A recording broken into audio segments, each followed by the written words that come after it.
দীর্ঘদিনের ভোগান্তি দূর করতে ময়মনসিংহের ভালুকা উপজেলার সদর ইউনিয়ন এবং রাজু ইউনিয়নের চুল্লার খালের দুই পাড়ের প্রায় 10 গ্রামের যুবকরা মিলিতভাবে কাঠের একটি সেতু নির্মাণ করেছেন। এই সেতু দিয়ে দুই পাড়ের মানুষ এখন সহজে পারাপার করতে পারবেন, যা আগে বাঁশের সাঁকো বা ছোট কষা নৌকা দিয়ে পারাপার করতে গিয়ে প্রায়ই দুর্ঘটনা ঘটত। বিশেষ করে স্কুল কলেজের শিক্ষার্থীরা নদী পার হওয়ার সময় নানা সমস্যায় পড়তেন। কাঠের সেতু তৈরির পর তারা ভীষণ খুশি। তাদের মতে এখন থেকে এপার থেকে ওপারে যাওয়া অনেক সহজ এবং নিরাপদ হবে। আগে স্কুলে যেতে অনেক কষ্ট হতো, এখন ব্রিজ হওয়াতে আমাদের কষ্ট অনেক কম হবে। ব্রিজের উপর দিয়ে হেঁটে চলে যেতে পারবো। সেতু পেয়ে উচ্ছ্বসিত দুই পাড়ের গ্রামবাসীরা। তারা জানাচ্ছেন এটি পদ্মা সেতুর মতো তাদের কাঠের স্বপ্নের সেতু। পদ্মা সেতু নয়, স্বপ্নের সেতু। কিন্তু পরবর্তী সরকারের কাছে আকুল আবেদন ঢালাই ভাবে সুন্দরভাবে ব্রিজটা করে দেয় আর কি। আপনার আমানুল্লাহ যখন মন্ত্রী হয়েছে তখন এটা আঙ্গর কয়েকবারই কোয়া হয়েছে, হ্যাঁ 4-5 বছর 4-5 প্লেটে এমপি হয়েছে, তারপরে খালি ব্রিজ করেই দিতেছে।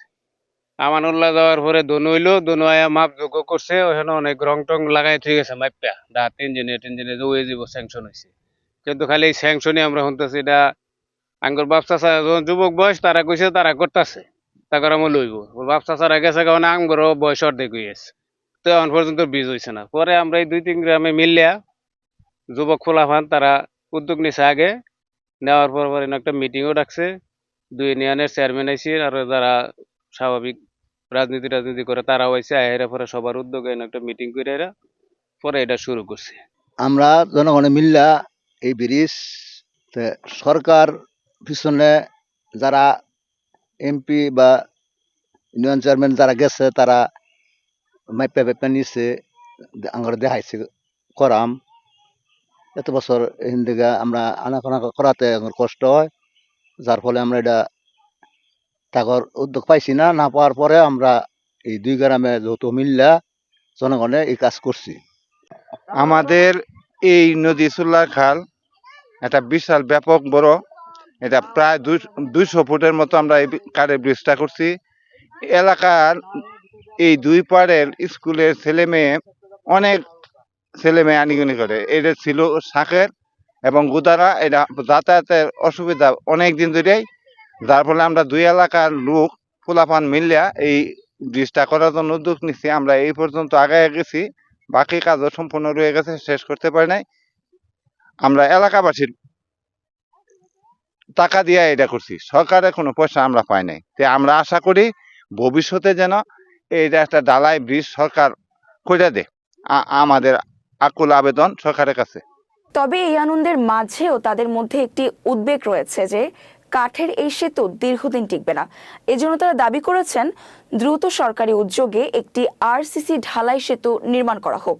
আমাদের আশকামনা যত একটা ব্রিজের কাজ চলতেছে, আমাদের দুই পাড়ের মানুষের অনেক কষ্ট হইতো এই দিক দিয়ে যাতায়াত করার। অনেক স্কুলের ছাত্রছাত্রীরা যায়, মাদ্রাসার ছাত্রছাত্রীরা এদিক দিয়ে যাওয়া অনেক কষ্ট হইতো। এখন আল্লাহর রহমতে আমাদের এই গ্রামবাসীরা মিলিত একসাথে হয়ে যুব সমাজ মিলিয়ে একটি ব্রিজের কাজ চলতেছে। সকলের কাছে দোয়া চাই, একটি ভালো ব্রিজ যেন সরকারের কাছে আশা করি আগামীতে যেন আমাদের একটি ব্রিজ করে দেয়। উপজেলা প্রকৌশলী জানিয়েছেন চুল্লার খালে সেতু নির্মাণের জন্য সমস্ত তথ্য এলজিইউডিতে পাঠানো হয়েছে। অনুমোদন এবং বাজেট পাওয়া গেলে কাজ শুরু করা হবে। আশকা বাজার থেকে চুল্লা খালের উপরে 1800 মিটার চেইনেজের উপরে ভিলেজ রোডের উপরে যে খালটি আছে, এই খালটি যে ব্রিজটা খুবই জরুরি দরকার। মানে আমরা এলজিডি থেকে এটা অনূর্ধ্ব 100 মিটার ব্রিজ প্রকল্পের যাবতীয় তথ্যগুলো আমরা পাঠিয়ে দিয়েছি। অনুমোদন এবং অর্থপ্রাপ্তি সাপেক্ষে আমরা বাস্তবায়ন করব। দীর্ঘদিনের প্রত্যাশিত স্বপ্নের সেতুতে পারাপার হবে চুল্লার খালের দুই পাড়ের মানুষ। গ্রামের যুবকেরা একত্রিত হয়ে এই স্বপ্নকে বাস্তবে পরিণত করেছেন, যা দুই পাড়ের মানুষের জন্য নতুন সুযোগ সৃষ্টি করবে। কুসুম কুমারী দাস হয়তো তার বিখ্যাত কবিতায় আমাদের দেশে হবে সেই ছেলে কবে, কথায় না বড় হয়ে কাজে বড় হবে বলে যে আদর্শ ছেলেদের কথা উল্লেখ করেছিলেন, তাদের মধ্যে এই যুবকরাও একজন উদাহরণ।